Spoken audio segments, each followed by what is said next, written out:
Assalamualaikum warahmatullahi wabarakatuh. Kembali lagi dengan saya Wulan Kurnia Laila Osyanti dengan NIM 7211419102.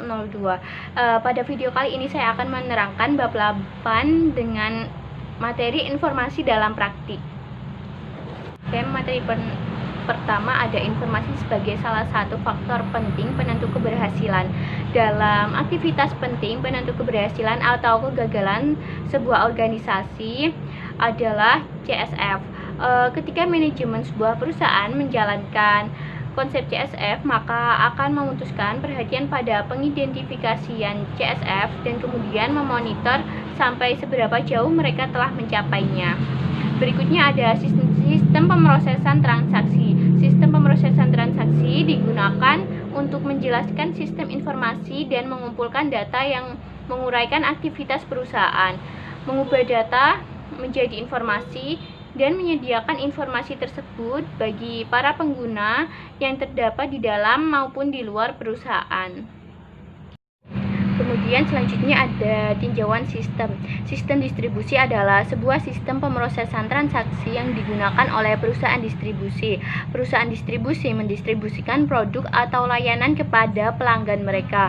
Unsur-unsur lingkungan dari sistem distribusi meliputi pertama pelanggan, kemudian pemasok, kemudian ruang persediaan bahan baku, dan manajemen. Untuk arus data dari sistem distribusi kepada manajemen terdiri dari laporan-laporan akuntansi standar. Berikutnya ada subsistem utama dari sistem distribusi. Subsistem yang memenuhi sistem distribusi yaitu terdiri dari pertama sistem yang memenuhi pesanan pelanggan, kemudian sistem yang memesan persediaan pengganti, dan sistem yang menjalankan proses buku besar. Untuk sistem yang memenuhi pesanan pelanggan terdiri dari sistem entry pesanan, sistem persediaan, sistem penagihan, dan sistem piutang dagang. Untuk sistem yang memesan persediaan pengganti, ini juga terdiri dari sistem pembelian, sistem penerimaan, dan sistem utang dagang. Selanjutnya untuk sistem yang menjalankan proses buku besar terdiri dari sistem memperbarui buku besar dan sistem pembuatan laporan manajemen. Kemudian selanjutnya materinya yaitu sistem informasi organisasi, di mana terdiri dari sistem informasi pemasaran. Dalam sistem informasi pemasaran, di sini memberikan informasi yang berhubungan dengan aktivitas pemasaran perusahaan. Sistem informasi pemasaran sendiri terdiri dari subsistem output dan subsistem input yang terhubung oleh basis data. Untuk subsistem output sendiri memberikan informasi penting di bauran pemasaran. Pada bauran pemasaran ini terdiri atas subsistem produk, subsistem lokasi, subsistem promosi, subsistem harga, subsistem bauran terintegrasi. Selanjutnya ada subsistem input. Di sini adalah sistem pemrosesan transaksi. Nah, terdiri dari subsistem riset, pemasaran, dan subsistem inteligensi pemasaran yang kemudian pengumpulan data dari sistem internal dan lingkungan kemudian dimasukkan ke basis data. Selanjutnya ada sistem informasi sumber daya manusia. Sistem informasi sumber daya manusia memberikan informasi kepada seluruh manajer perusahaan yang berkaitan dengan sumber daya manusia perusahaan. Kemudian berikutnya ada sistem informasi manufaktur. Sistem informasi manufaktur memberikan informasi kepada seluruh manajer perusahaan yang berkaitan dengan operasi manufaktur perusahaan. Berikutnya ada sistem informasi keuangan. Sistem informasi keuangan memberikan informasi kepada seluruh manajer perusahaan yang berkaitan dengan aktivitas keuangan perusahaan. Selanjutnya ada sistem informasi eksekutif.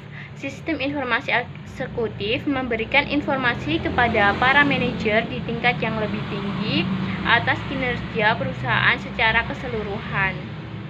Berikutnya ada manajemen hubungan pelanggan. Manajemen hubungan pelanggan atau CRM adalah manajemen hubungan antara perusahaan dengan pelanggan sehingga baik perusahaan maupun pelanggan akan menerima nilai maksimum dari hubungan ini. Unsur utama dalam sebuah CRM adalah data warehouse. Selanjutnya ada data warehousing.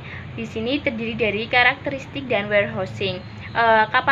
Ya, karakteristik dari data warehousing yaitu pertama, kapasitas penyimpanan yang besar. Kemudian data diakumulasikan dengan menambahkan catatan-catatan baru. Selanjutnya, data dapat diambil dengan mudah. Dan karakteristik yang terakhir adalah data sepenuhnya digunakan untuk pengambilan keputusan. Berikutnya ada sistem data warehousing.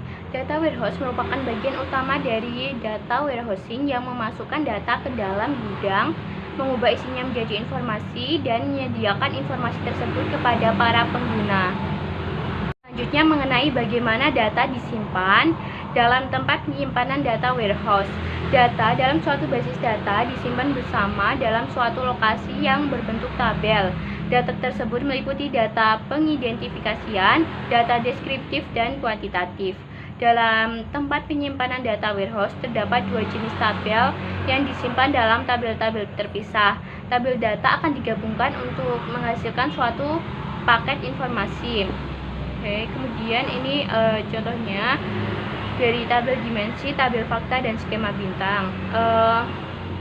Gambar di sini pada tabel yang di tengah merupakan tabel fakta. Kemudian cabang-cabangnya ini atau yang diarahkan ke garis panah yaitu tabel dimensi. Nah, bentuk dari gabungan dari tabel dimensi dan tabel fakta di sini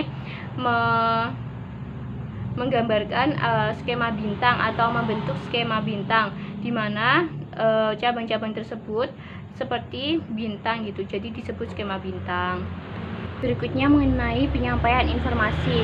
Unsur terakhir dalam sistem data warehousing adalah sistem penyampaian informasi yang mendapatkan data dari tempat penyimpanan data yang kemudian akan diubah menjadi informasi dan menjadikan informasi tersebut tersedia bagi para pengguna. Selanjutnya ada OLAP di sini. Segala jenis peranti lunak dapat digunakan untuk menarik data dari tempat penyimpanan data dan mengubahnya menjadi informasi.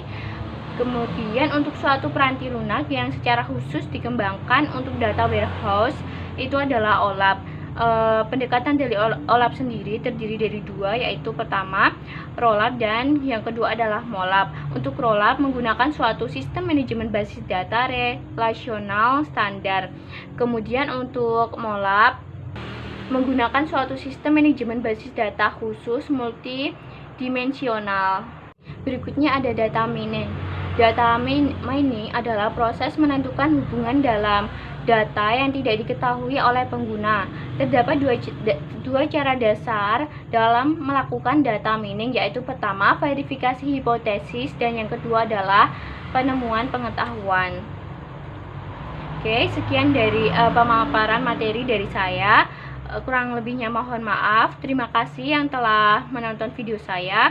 Wassalamualaikum warahmatullahi wabarakatuh.